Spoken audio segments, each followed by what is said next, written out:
You ask Tiger to solve. This deals with linear equations with one unknown. The final result is k equals -6.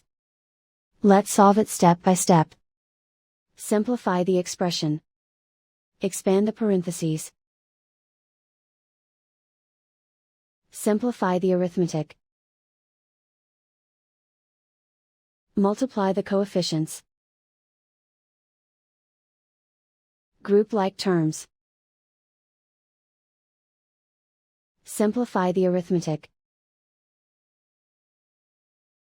Group all k terms on the left side of the equation. Subtract k from both sides. Group like terms. Simplify the arithmetic.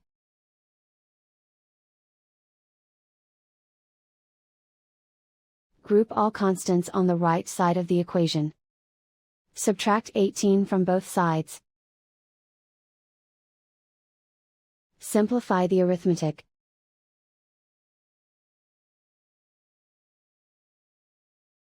Isolate the k. Divide both sides by 3. Simplify the fraction.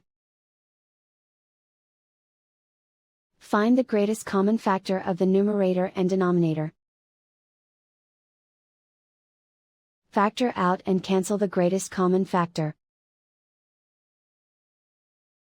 And so the final result is k equals -6.